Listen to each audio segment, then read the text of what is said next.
My name is Greg Bogosian, and I love everything about New England. Each week, I travel the region searching for adventure. And along the way, I visit the places and the people that make New England extraordinary. This is New England like you've never seen it before. This is New England Traveler. It is fall in New England, and I'm about to board the Conway Scenic Railroad's Valley train here in North Conway for a ride through the White Mountains of New Hampshire. All aboard!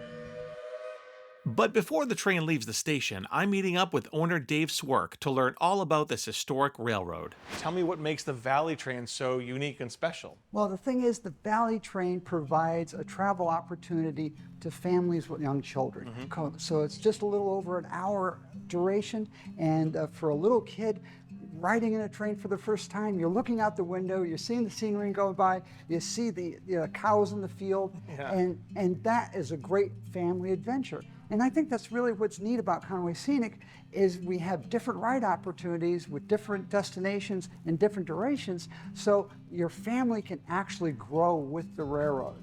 I was here with my family 49 years ago riding that Valley train behind the 7470 steam engine, and that planted a seed of love in me of this railroad. So you grew up around this railroad as a little boy, and now here you are all these years later, and you're the owner, and you get to run the steam. That's pretty fascinating. Yeah. What do you want passengers and guests to take away from their experience here on any of the excursions that you have? Well, I think the most important thing is that this truly is stepping back in time, and to share that experience with your family, getting to wind the clock back a little bit and just have a nice, relaxing adventure with us. Well, absolutely. I love historic train rides like this, and I can't wait to ride the Valley train. I'm really excited, and I really thank you for inviting me today. Well, on the Valley train, as we go down, we're actually going to see some farmland. We're also going to be able to see Mount Chicora. We cross over two rivers, the Saco River and the Swift River. And of course, everybody is looking for Mount Washington. Well, the season is the fall, and the railroad car I am going to be riding on today here at Conway Scenic Railroad is the historic Gertrude Emma. All right, the train is moving and we are on our way. It is definitely a warm fall here in New England. In fact, it's so warm, you wouldn't even really know it's fall other than the fact that there is a pumpkin and a leaf decoration here on the walls of the Gertrude Emma. But from what I understand, there is colder weather ahead. Talk to me about the history of the car we're riding today. Okay, the Gertrude Emma, as it is now named, originally when it was built, it was called La Libertas. Okay. And it was built by the Pullman Company back when President Lincoln's son, Todd, was the president of the Pullman Company in Chicago. It was built in 1898. They built 4 sets of cars for the Pennsylvania Railroad. Wow. For their Pennsylvania Limited, which was a luxury commuter service for businessmen between New York and Chicago. By the 1830s, railroad lines radiated outward from New England to points south, west, and north. In New England, the railroad flourished early but declined quickly, with principal railroad companies declining in importance prior to World War I. By the 1960s, railroads in New England had become quaint relics of another era. Conway Scenic Railroad remains a place where passengers can experience that history firsthand. Okay, it's time to sharpen your number 2 pencils, kids. There just may be a New England Traveler test at the end of this episode. Boarding this 1898 Pullman car, the Gertrude Emma, is really like taking a step back in time. That's amazing. Well worth the ride. Absolutely. In addition to the scenery. The scenery is beautiful, but honestly, for me, I don't even have to look out the window. I can just sit here and just be enveloped in the history of this car and really appreciate this ride and just kind of think about all the thousands and probably hundreds of thousands of people who rode this train back in the day, basically across country. Well, Rob, thank you very much for sharing the history of the Gertrude Emma. I'm super excited. I want to go enjoy the rest of the car and check out all the things that we can experience here. Despite the warmer than average fall temps, this has been one very awesome scenic train ride. And I think it's about time to cool off with a nice Moat Mountain IPA. I love coming to New Hampshire in the fall, especially to ride the Conway Scenic Railroad's Valley train like we just did. But now, just a few weeks from now, it's going to start to snow. So they've invited me back to experience their snow train. Sounds like a pretty epic adventure to me. Let's do it.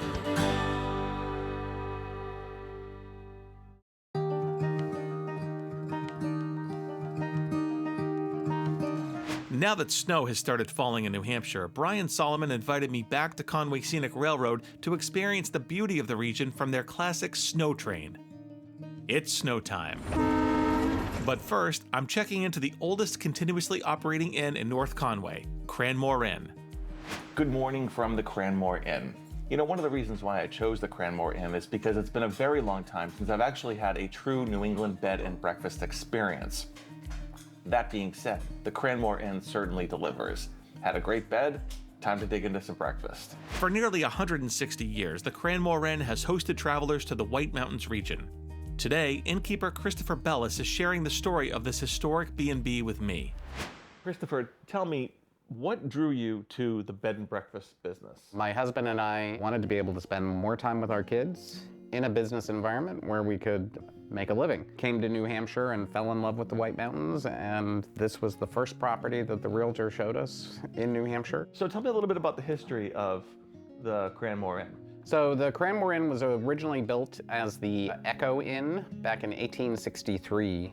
Then the train service came in 1873 and started bringing travelers up here, and trains would come up here all the way up until the early 60s.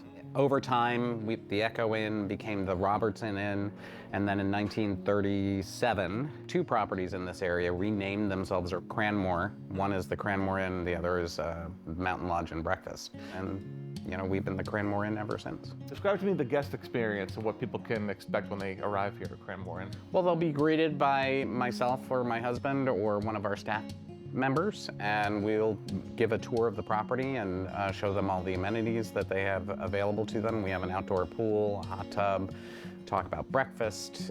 We'll show them the living room and the TV room and other things that they can use while they're on property, and we'll get them to their room. All of our units have private bathrooms. We hope that when people leave after a stay with us, that they feel like they've stayed with friends, you know, felt like that they were at home on their visit to the White Mountains.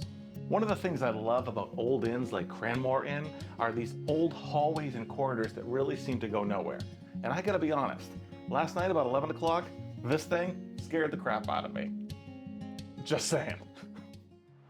The Cranmore Inn is not only historical, it's also an incredibly comfortable, elegantly appointed inn for your own trip to the Mount Washington Valley. I will be sure to come back. There is so much to do here in North Conway, from quaint little shops to amazing restaurants, of course the Conway Scenic Railroad, and even amazing ski resorts like Cranmore Mountain right down the street. One thing I know for sure, there's never enough time to do it all. So what are we waiting for? Let's go! I am not really even sure how Halloween plays a role in this episode, but I will tell you this, I love Halloween. And I was driving by and I saw this place called Tricks and Treats, and I had to stop in. First thing that caught my eye is this incredible black Halloween tree. The Halloween Tree is a 1972 fantasy novel by American author Ray Bradbury, which traces the history of Halloween.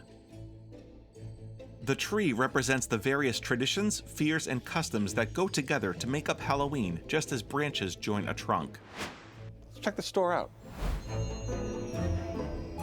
This is a really cool audio animatronic witch. I don't know if it's for sale. I don't see a price tag on it at all, but maybe it's just part of their year-round decorations in the store. But I can tell you, I like this thing in my foyer at my house. Want to dance?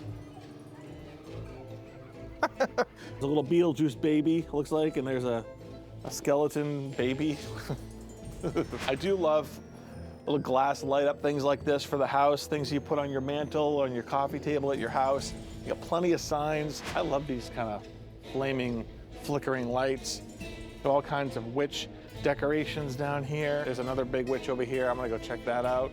They've got creepy things. They've got scary things. They have haunted things. They have spooky things. Tricks and Treats is not only a Halloween shop, but they also have an ice cream shop that's open year-round. And I'm not a sweet lover. I gotta have one. Man, this brings back a lot of memories. They're really good.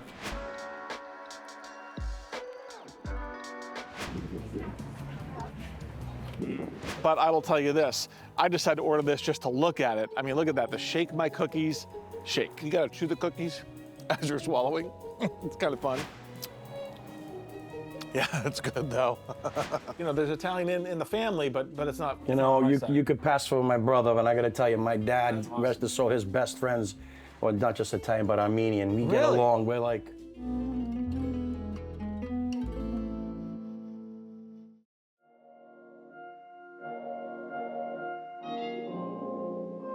Now, we all know that North Conway is a great destination if you love the outdoors. Skiing, snowshoeing, ice skating, even snowmobiling. But what if you want to keep it cozy on your little vacation? Well, Cathedral Ledge Distillery might check that box. Okay, we made it to Cathedral Ledge Distillery. Now let's go inside and see what owner Christopher Burke has in store for me. Tell me a little bit about the history of the business. Well, we broke ground on our construction in February of 2020 and opened our doors to the public in December of 2020. Why did you want to open a distillery? You know, I'd been in finance my whole career, and it was time to do something different, something more tangible. I certainly enjoy spirits. I really wanted to reconnect with our agrarian heritage, and opening a grain-to-glass distillery with an organic certification is a great way to do that. I love the fact that you are not only an organic distillery, but the fact that you are making a product that I particularly enjoy. I do enjoy spirits, and we're gonna try some today. What's this flight of awesome spirits we have in front of us? Sure. That starts with our gold medal winning vodka. You can see the 22-foot vodka column behind you. That's the largest in the state of New Hampshire. And we soak Turkish and black mission figs in that vodka. Fig-infused vodka? There's a burn there on the tongue, but I will say this, that burn goes away right away. It goes into a smooth aftertaste. So the second one is a maple liqueur. That is a vodka-based liqueur. We get our maple syrup from Meriden Hill Farms up in Columbia, New Hampshire. Yeah, that's really sweet. And next we have for you is our blueberry vodka, which is made with wild blueberries that are soaked again in our gold medal winning vodka. A little sting on the tongue, which is a good sting, it's not bad. And what is the fourth one here? Yeah, so that's our barrel rested gin. Yeah, that's very flavorful. And this last one on the flight? Yeah, so that's our newest release. That's our straight bourbon. Okay. What's the proof on that? 90. It just kicks you, just like, whew.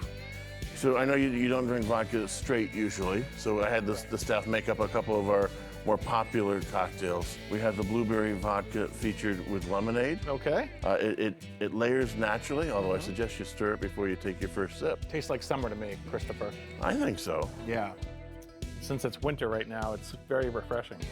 Okay, I know it's winter and there's snow on the ledge, but I have to say I loved that blueberry vodka lemonade.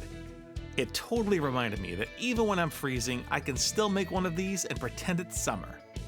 If you're like me, then traveling makes you hungry. Lucky for me, I didn't have to drive far to find a great meal, because Vito Marcello invited me to his upscale Italian eatery right in downtown North Conway. When I was a young boy, my dad, my grandfather, my father were in the restaurant business. So I would sneak into the kitchen. When am I gonna be able to cook? When can I cook? When can I cook?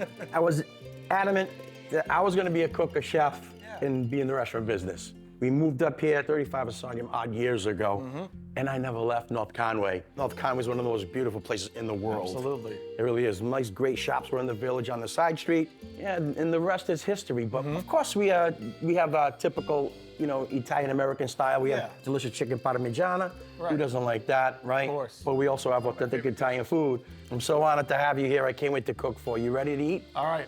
Salute. Okay, I gotta be honest. My first impressions of Vito Marcello are that he is straight out of central casting for The Godfather. However, what I am learning tonight about Vito is this. It's all about the food. Look at that beautiful dish. Hey, may I suggest Vito's arancini alla vodka? Vito's arancini. Oh my gosh, this is manja. Vodka sauce that smells so amazing. Oh my gosh. Tangy, creamy vodka sauce loaded with the pecorino romano cheese. I'm not shy. I'm gonna dig right in. Now, Vito, this is a meal. This is a meal right here. It is an appetizer, but it's a meal. And I love the authentic Italian flavor in that. That's something else. Let's try the meatball. I don't want to offend any grandmothers out there. Let me But tell you you're gonna. something. These meatballs, out of this world. Wow, that's amazing. Right on, Vito. Good job. Okay, so far Vito's menu does not disappoint. He brought out some great food, we cracked a nice bottle of wine, and now it's time for dessert and a house favorite, the espresso martini. Salud. Cheers. Wow. That's my very first espresso martini ever. This is my brother Angelo's recipe. Oh, cheers Yes. to Angelo. Angelo, salute. Vito, thank you so much. Come visit us again Cheers. real soon. Absolutely. Thank you Salute, very much. To Vito Enchantan. Marcello and the whole Marcello family and everybody here, thank you very much. Salute. From all you downhill skiers on snowboarders too. For the Conway Scenic's got a train that's running just for you.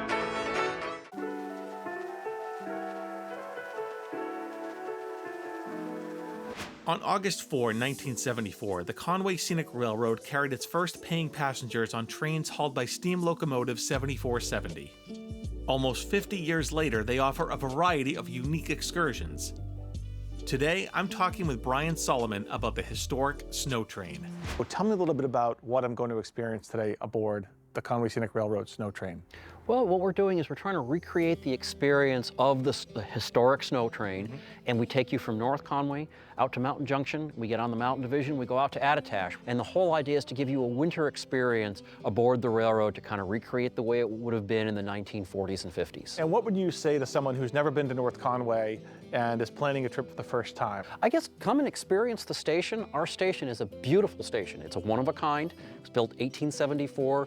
It's iconic in its overall appearance, but it's also very typical of what a station would have looked like in the late 19th century. So the station's a really important part of this entire railroad. One of the things we're trying to do here is we're trying to give people the experience of how railroads would have been in the mid-20th century. So we're talking 1930s, 40s, 50s, before the automobile became all prevalent. And you can go into our snack car and you can get something to drink, you can get a snack, you can just enjoy the whole experience of being on the train. Awesome. Well, I am excited to be on the train, and it's the snow train, so let's go see some snow. By the 1920s, Boston and Maine Railroad was suffering from declining traffic, so it began encouraging winter sports enthusiasts to use the railroad on weekends. In the early 1930s, the Great Depression had devastated the railroad's business and left resorts starving for seasonal visitors. Underutilized passenger trains would bring skiers to newly created ski resorts in the White Mountains. Snow train flourished until the 1950s when Americans began buying automobiles. In 2020, Conway Scenic Railroad reintroduced the snow train concept as a way of attracting visitors in the post-Christmas season. Tell me a little bit about the job of a train conductor here at the Conway Scenic Railroad on the snow train. Train conductor on any train is responsible for the safe operation of the train, passengers, taking care of the passengers, making sure the train is safe, everything is closed up, so on and so forth. Every aspect of safety is the conductor's responsibility. The conductor runs the train. He's responsible for everything end to end. Hey, what is your favorite part of being a train conductor here at Conway Scenic? The people that come to ride with us. I enjoy my job and stuff like that, my coworkers, that's all fun. But it's the people that come, the people you meet. Kids are the best part. The snow train just arrived at Attitash Station here at Attitash Mountain Village, directly across the street from Attitash Ski Resort. Passengers only have about 10 minutes before the train heads back to North Conway, or they can choose to lay over, go skiing for the day, and buy a round-trip ticket for the return trip back. As my snow train journey comes to an end, I am meeting up again with owner Dave Swerk to learn about what makes this wintry adventure so unique. What do you want people to take away from their experience here at Conway Scenic Railroad and the snow train specifically? So the thing about the snow train is it's giving you an opportunity to look into the forest and to look at the frozen rivers and just experience the beauty of New Hampshire at a different time of year from a different perspective. But then I think the bigger thing here is that this railroad, we're not just transporting people like you can in any major city. We're building memories for families. And those memories are passed on to future generations because you'll see multiple generations coming back here over and over again as time goes on. So that really is important to me, and I think that's something that we all can share together. It is not surprising that the snow train is an amazing adventure fit for the whole family. What is surprising is finding a band that writes songs about trains. Ben Giddy Baker and Danny Woodman make up the folk duo Eastwood Station. How'd you guys get started in music? You've been musicians your whole life? Well, we'd both been playing train songs on our own for years, and it was about a year ago we decided, hey, what if we kind of created an act specifically for this? Played our first gig there in Rochester and reached out to the Conway Scenic and got in touch with Brian Solomon, and he took a chance on us. Ben and Danny, you guys wrote a song, a folk song, about the Conway Scenic Railroad Snow Train. Tell me a little bit about how that song evolved and about it. Well, it kind of started as a joke. Back in the fall, we were playing music up here through most of the summer, and in the fall, as things were starting to wind down, Brian Solomon says, you know, you should write a song about the snow train because we're going to be running that in the winter. And he might have thought he was joking, but we went back and wrote a song about the snow train, turns out.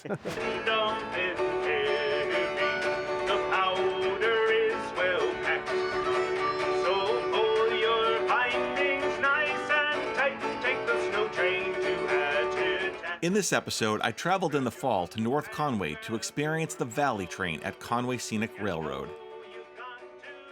Later, when the snow started falling, I headed north again to enjoy the winter scenery aboard their historic snow train.